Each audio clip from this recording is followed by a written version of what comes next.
Bonjour, aujourd'hui mon histoire s'intitule Un vent salvateur.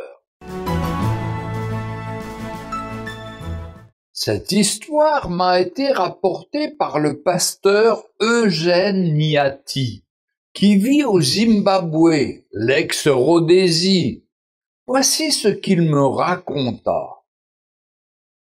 Mon papa était missionnaire à l'Armée du Salut, où il exerçait la profession de maître d'école itinérant.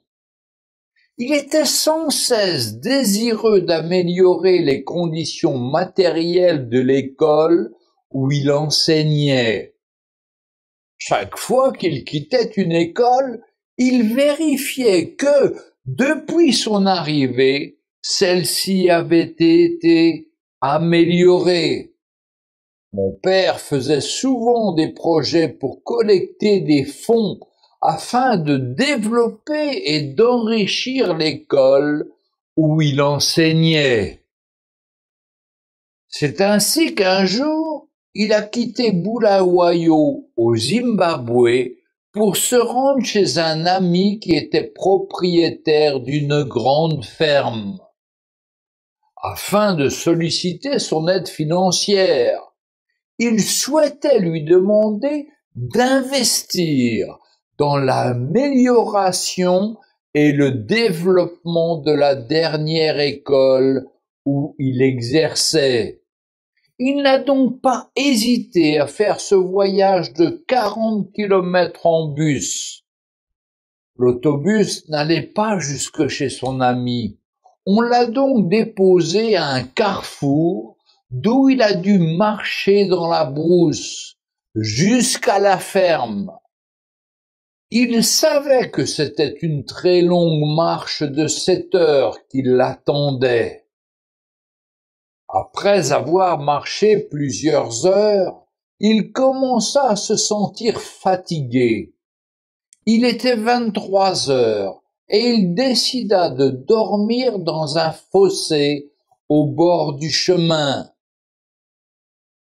Au milieu de la nuit, il se réveilla car il sentit sur son visage quelque chose d'étrange, d'humide et râpeux. C'étaient les langues de 2 petits chiens qui le léchaient, puis qui voulurent jouer avec lui. C'est à ce moment-là que le vent se leva et se mit à enfler. Il souffla très fort et longtemps, si bien qu'au bout d'un moment, les chiens partirent pour disparaître totalement. Après seulement 3 heures de sommeil, il se réveilla à nouveau, car il y avait encore de forts coups de vent, puis il reprit sa longue marche.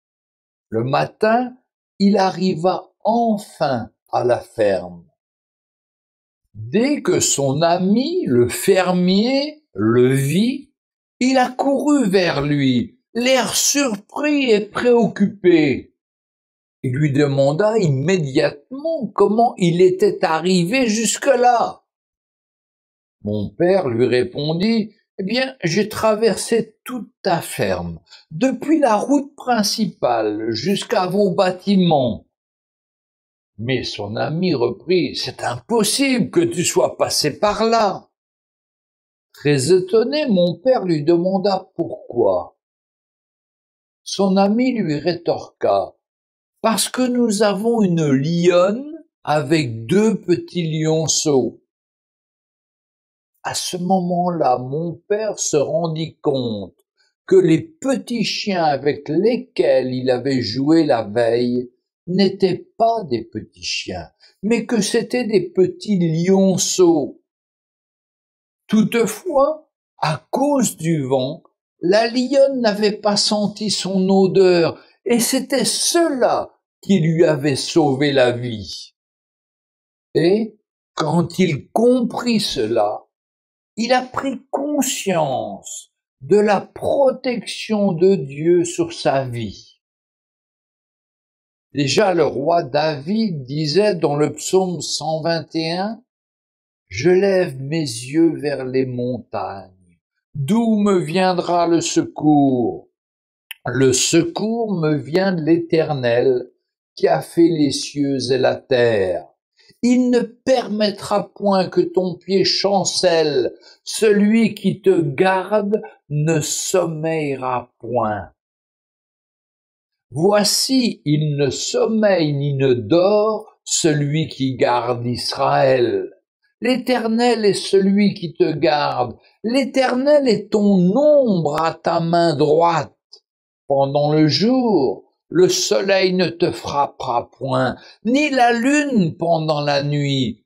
L'Éternel te gardera de tout mal, il gardera ton âme.